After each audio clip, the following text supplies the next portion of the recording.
Hello नमस्कार दोस्तों, आप सभी को स्वागत है आपके अपने यूट्यूब चैनल NR क्लासेज में। दोस्तों मैं नीतीश कुमार। दोस्तों आप सब जुड़िए एक बार, हम सब यहाँ पे फिर से एक बार आए हैं रामबाण सीरीज में। दोस्तों क्लास 12 का बायोलॉजी का ऑब्जेक्टिव सवाल लेकर के चैप्टर वाइज हमने दोस्तों अभी तक अध्याय 7 और 8 को देखा है। 1 से लेकर के दोस्तों 8 तक के हम सभी बायोलॉजी के जितने भी चैप्टर से ऑब्जेक्टिव सवाल बनते हैं वो सवाल हम आपको देंगे, हम दोस्तों देने का प्रयास कर रहे हैं। हम अभी तक आपको टोटल 8 चैप्टर का ऑब्जेक्टिव दिए हैं, ठीक है। उम्मीद होगा और यह जो यहाँ पे चल रहा है रामबाण सीरीज एग्ज़ाम 2024, जो बच्चे साइंस में बायो से दोस्तों पढ़े हैं ना, एक बार ज़रूर जुड़िए चैनल पर और इस परिवार को बड़ा कीजिए और यहाँ से जुड़ करके आप अच्छे नंबर ला सकते हैं दोस्तों, क्योंकि हम यहाँ पे ऑनलाइन आज से नहीं दोस्तों, बल्कि हम 3 साल से पढ़ा रहे हैं। और बहुत सारे बच्चों को कमेंट आता है कि सर हम यहाँ से पढ़कर भी सर अच्छा नंबर ला रहे हैं, तो बहुत खुशी मिलती है आपसे। आपका प्यार इसे बना रहेगा दोस्तों, तो हम आपका लिए और काम करते रहेंगे। आइए शुरू करते हैं। अध्याय 9 चैप्टर का नाम है खाद्य उत्पादन में वृद्धि की कार्यनीति, ठीक है। आप चैप्टर दोस्तों पढ़ चुके होंगे वहाँ पे कि किस प्रकार से अभी के बढ़ते दौर में खाद्य उत्पादन में वृद्धि किया जाए ताकि लोगों को भूखमरी से या लोगों को किसी भी परेशानी से बचाया जा सकता है। तो ऐसे कौन कौन से कार्य नीति को अपनाएंगे जिससे हमारा है ना खाद्य उत्पादन में वृद्धि दोस्तों हो सकता है, ठीक है। तो सर ये बात क्या पे करेंगे। आइए सवाल की ओर बढ़ते हैं। सवाल नंबर 1 क्या कहता है कि मधुमक्खी की कॉलोनी के सदस्य एक दूसरे को किस क्रिया द्वारा पहचानते हैं, ठीक है। ऑप्शन ए में गंध, बी में दृश्य, सी में नृत्य, डी में छू कर दोस्तों, ठीक है। तो मधुमक्खी की एक कॉलोनी मतलब एक ही छत्ता के जितने भी सदस्य हैं वो एक दूसरे को कैसे पहचानते हैं कि यह मधुमक्खी इसी छत का है यानी इसी छत्ता का है। तो वो दोस्तों पहचानते हैं किसके द्वारा, गंध के द्वारा। ऑप्शन इसका ए सही हो जाएगा, ठीक है। यदि आपको आंसर इसका आता है, ठीक है, यदि आप सवाल ने देखा और यदि दोस्तों सवाल का आंसर आ रहा है तो आप यहाँ पर पहले भी कमेंट में दे सकते हैं और आप इसका आंसर दोस्तों पहचान सकते हैं, ठीक है। सवाल 2 है कि सामाजिक एवं बहुरूपी कीट हैं। ऑप्शन ए में घरेलू मक्खी, बी में मधुमक्खी, सी में मच्छर या डी में कॉकरोच। तो सामाजिक एवं जो बहुरूपी कीट है दोस्तों वो हो जाएगा यहाँ पे क्या, मधुमक्खी। 2 का बी सही हो जाएगा, ठीक है। सवाल यदि 3 की बात करें, मधुमक्खी निवाह की सबसे छोटी मक्खी है। ऑप्शन ए में ड्रोन, बी में रानी मक्खी, सी में श्रमिक मक्खी या डी में श्रमिक मक्खी तथा ड्रोन।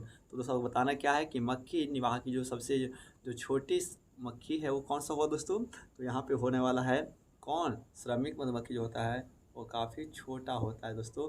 3 का सी सही हो जाएगा, ठीक है। 3 का सी सही दोस्तों हो जाएंगे। चलिए दोस्तों आगे को बढ़ते हैं। सवाल हमारा 4 में क्या कहता है उसमें, ठीक है। सवाल 4 कहता है कि निम्न में से लाभदायक कीट हैं। कौन सा कीट ऐसा जो लाभदायक है। ऑप्शन ए में पेरोप्लेनेटा, बी में मस्का, सी में बॉम्बिक्स, डी में मच्छर। तो मेरे प्यारे साथियों जो इनमें से जो लाभदायक कीट है ना वो कौन होगा, तो वो है बॉम्बिक्स, ठीक है दोस्तों। यह कीट हमारे लिए क्या है, लाभदायक है। सवाल 5 की बात करेंगे तो भ्रूण संवर्धन सर्वप्रथम क्या था, ठीक है। भ्रूण संवर्धन सर्वप्रथम किया था, किसने किया था आपको ये बताना है। ऑप्शन ए में हेनिंग ने, बी में हैवरलैंड ने, सी में महेश्वरी एवं गुहा ने या डी में मिलर ने। तो भ्रूण संवर्धन जो सबसे पहले जो दोस्तों किया था वो किसने किया था, वो क्या था, हैवरलैंड ने। और पूछेगा कब क्या था, 1902 में दोस्तों क्या था। ऑप्शन बी सही हो जाएंगे, ठीक है। सवाल 6 की बात करेंगे, यदि किसी पौधे में दूसरी एक या अधिक जीन प्रवेश करा दिया जाए तो पौधा कहलाएगा। ए में ट्रांसजेनिक, बी में ट्रांसग्रेसिव, सी में त्रिगुणित या डी में त्रिसोमिक। तो यदि एक ही पौधा में दूसरे या एक से अधिक जीन को प्रवेश करा देंगे तो वो क्या कहलाएगा, वह कहलाएगा यहाँ पे क्या, ट्रांसजेनिक। 6 का ए सही हो जाएगा। जब सवाल नंबर 7 की बात करेंगे दोस्तों, सवाल नंबर 7 की बात करेंगे यहाँ पे हम सब सवाल 7 की ओर देखेंगे, आगे की ओर बढ़ते हैं, ठीक है। सवाल 7 क्या कहता है, सवाल 7 है कि सूक्ष्म प्रवर्धन है। ऑप्शन ए में सूक्ष्म जीवों का इन विट्रो प्रवर्धन, बी में पौधों का इन विट्रो प्रवर्धन, सी में कोशिकाओं का इन विट्रो प्रवर्धन, या डी में पौधों का छोटे स्तर पर उगाना। तो सूक्ष्म प्रवर्धन जो है ना वो दोस्तों क्या होने वाला है, वह है पौधों को इन विट्रो प्रवर्धन। 7 का ऑप्शन बी सही हो जाएगा। हम दोस्तों 8 की बात करेंगे तो सोनालिका व कल्याण सोना किसकी किस्में हैं। ये 2 किस्म है जो किसका है, कौन सी फसल का किस्म होगा। ए में गेहूँ, बी में धान, सी में मिलेट, या डी में तंबाकू। तो किसका होने वाला है दोस्तों, तो सोनालिका व कल्याण जो किस्में हैं ना वो किसका है, यहाँ पे होगा गेहूं का। ऑप्शन दोस्तों ए सही होगा। ठीक है, सवाल 9 की बात करेंगे। जंतुओं का एक समूह जो वंश क्रम से संबंध है तथा समान लक्षण साझा करते हैं वह है। ऑप्शन ए में नस्ल, बी में रेस, सी में किस्म, या डी में प्रजाति। तो कौन होगा, तो यहाँ पे जिसका सही आंसर दोस्तों होगा वो क्या होगा, नस्ल। ठीक है, ऑप्शन ए सही हो जाएंगे। हम आगे को दोस्तों बढ़ेंगे। सवाल नंबर 10 में क्या कहता है। आप चैनल पर दोस्तों नए हैं तो जरूर जुड़िए और दोस्तों यहाँ पे सवाल नंबर 10 को देखेंगे दोस्तों। 10 सवाल मेरा क्या कहता है ना उसके बारे में। ठीक है, सवाल 10 क्या कहता है कि पादप प्रजनन द्वारा उन्नत खाद्य उत्पादन गुणवत्ता वाले पौधों का निर्माण कहलाता है।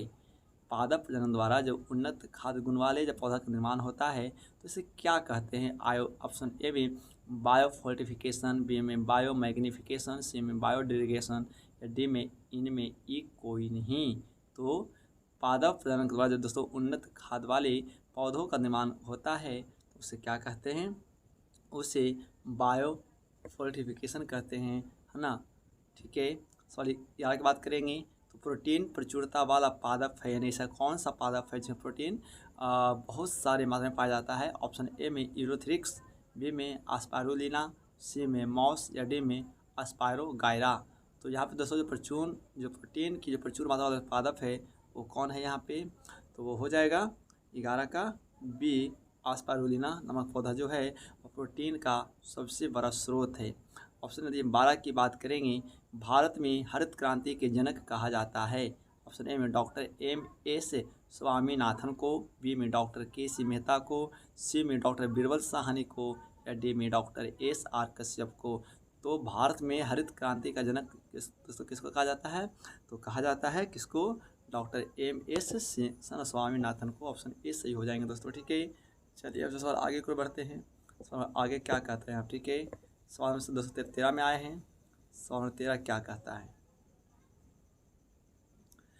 सोनोरा 64 सारावती सोनोरा नई जातियां हैं। ऑप्शन ए में धान की, बी में गेहूं की, सी में गन्ने की, डी में कपास की। तो सोनोरा 64 और सारावती सोनोरा जो दोस्तों जो किस्म है फसल का वो किसका है, वो है गेहूं की। ऑप्शन बी सही हो जाएगा।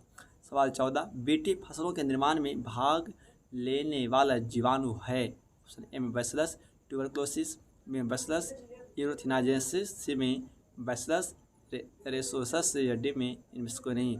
तो बीटी फसलों में बीटी जो कॉटन होता है उसमें जो भाग दोस्तों जो लेने वाले जो जीवाणु होते हैं ना वो कौन होता है दोस्तों, वो होता है क्या, बैसिलस यूरोथिनाजेंसिस। ठीक है, ऑप्शन बी सही हो जाएंगे। सवाल नंबर 15 की बात करें कि भारतीय कृषि अनुसंधान संस्थान स्थित है। ऑप्शन ए में कटक में, बी में हैदराबाद में, सी में नई दिल्ली में, या डी मैसूर में। तो भारतीय कृषि अनुसंधान जो केंद्र दोस्तों स्थित है वो कहाँ स्थित है जी, वह है आपका कहाँ, नई दिल्ली में। ऑप्शन दोस्तों सी सही हो जाएंगे। ठीक है, सवाल आगे को बढ़ते दोस्तों। सवाल आगे क्या कहता है, सवाल 16 में हम सब आएंगे यहाँ पे। ठीक है, सवाल 16 कहता है कि अंतर्राष्ट्रीय धान अनुसंधान संस्थान स्थित है। ऑप्शन ए में भारत में, बी में ऑस्ट्रेलिया में, सी में फिलीपींस में, या डी मलेशिया में। तो जो अंतर्राष्ट्रीय जो धान अनुसंधान संस्थान जो स्थित है दोस्तों वो कहाँ स्थित है, फिलीपींस में। ठीक है, ऑप्शन सी सही हो जाएगा। हम सवाल 17 की ओर बढ़ते हैं। अच्छा लग रहा होगा तो आप एक जरूर शेयर और लाइक करेंगे दोस्तों। ठीक है, शेयर और लाइक करेंगे और अपने मित्रों को जरूर एक बार शेयर कीजिए। ठीक है, सवाल 17 है मेरे दोस्तों, एक कोशिका द्वारा पूर्ण पौधा विकसित करने की क्षमता को क्या कहते हैं। ऑप्शन ए में आसक्तता, बी में अपूर्ण सख्तता, सी में पूर्ण सख्तता, या डी में पूर्वजता। तो एक कोशिका द्वारा पूर्ण पौधा विकसित करने की जो क्षमता दोस्तों वो कहलाता है क्या, वो कहलाता है क्या, पूर्ण सशक्तता। ऑप्शन सी सही हो जाएंगे मेरे दोस्तों। ठीक है, यदि हम सवाल नंबर 17 की बात करें, सवाल नंबर हम दोस्तों यहाँ पे 17 और 18 की बात करेंगे। सवाल 18 क्या कहता है मेरे दोस्त, आइए सवाल 18 में जानते हैं।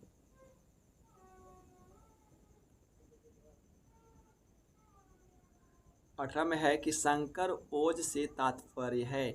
ऑप्शन ए में संकरण द्वारा उत्पन्न अच्छे लक्षणों व उच्च प्रतिरोधक क्षमता की संतति, बी में वर्धी प्रजनन द्वारा उत्पन्न संतति, सी में संकरण द्वारा उत्पन्न कमजोर व खराब लक्षणों की संतति, या डी में दो अलग जातियों के पादपों के बीच का संकरण। तो जो संकरण जो ओज से जो तत्पर दोस्तों क्या है, जो यहाँ पे होने वाला है हो जाएगा क्या, संकरण द्वारा उत्पन्न अच्छे लक्षणों व उच्च प्रतिरोधक क्षमता की संतति की प्राप्ति। दोस्तों ये सही हो जाएंगे, ठीक है। सवाल 19 की बात करें तो पादप प्रजनन की मुख्य विधि है। ऑप्शन ए में वरण, बी में संकरण, सी में प्रवेशन, या डी में ये सभी। तो जो पादप प्रजनन की जो मुख्य विधियाँ है वो सबसे जो अच्छा विधि इनमें से सभी जो दोस्तों हो जाएगा, ऑप्शन डी सही हो जाएंगे, ठीक है। ऑप्शन 20 की बात करें, बेटी कपास में कीटनाशक के रूप में एक प्रकार का होता है, क्या होता है, प्रोटीन होता है, बी में लिपिड होता है, सी में कार्बोहाइड्रेट होता है, डी में विटामिन होता है दोस्तों। तो बेटी कपास में जो कीटनाशक के रूप में जो पाया जाता है ना, वह क्या पाया जाता है जी, वह पाया जाता है दोस्तों यहाँ पे प्रोटीन, ठीक है। वो क्या पाया जाता है, ये होता है यहाँ पे ये, ठीक है। चलिए हम सवाल आगे को बढ़ते हैं। आगे क्या कहता है, सवाल 21 की बात करेंगे उससे यहाँ पे।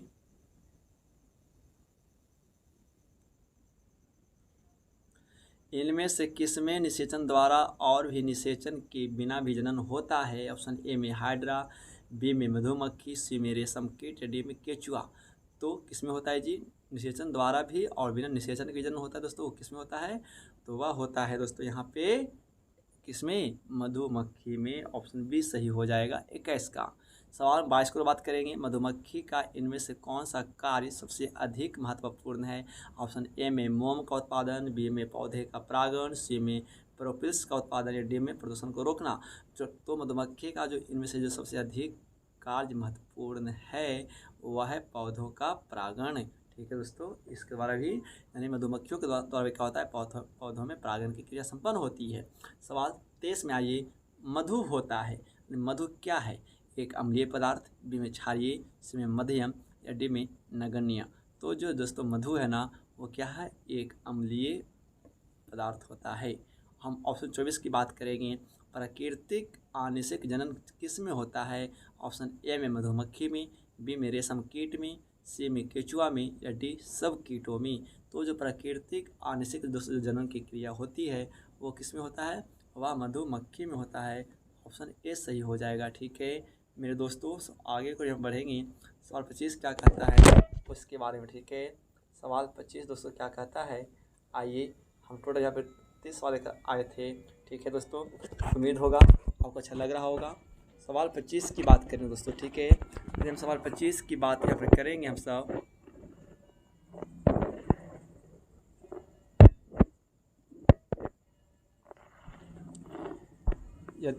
सवाल 25 की बात करेंगे, ठीक है।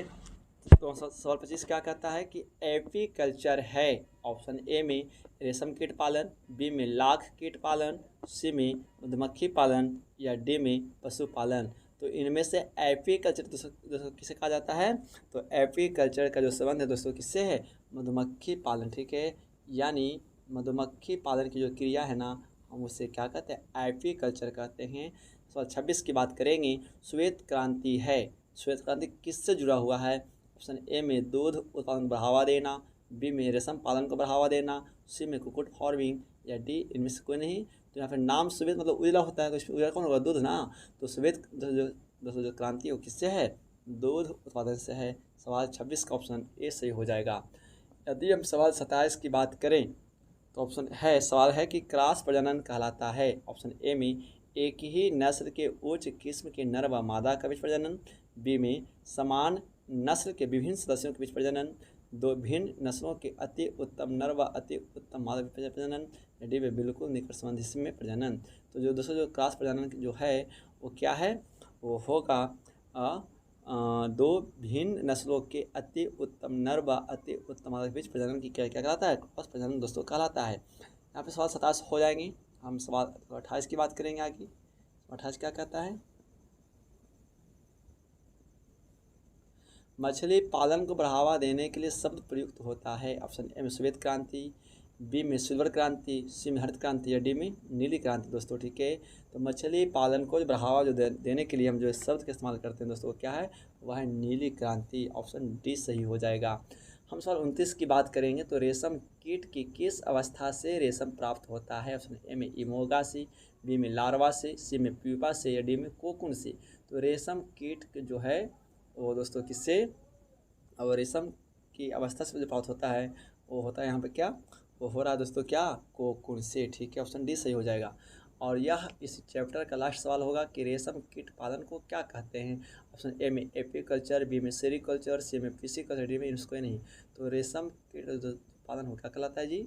वो कहलाता है सेरीकल्चर। ऑप्शन बी सही हो जाएगा दोस्तों। ठीक है, तो यहाँ पर ये सवाल हम चैप्टर 9 लेकर आए थे, खाद्य उत्पादन में वृद्धि की कार्य नीति। दोस्तों हमने यहाँ पे इस चैप्टर का कुल 30 सवाल देखा जो इम्पोर्टेंट है परीक्षा एग्जाम की दृष्टि से।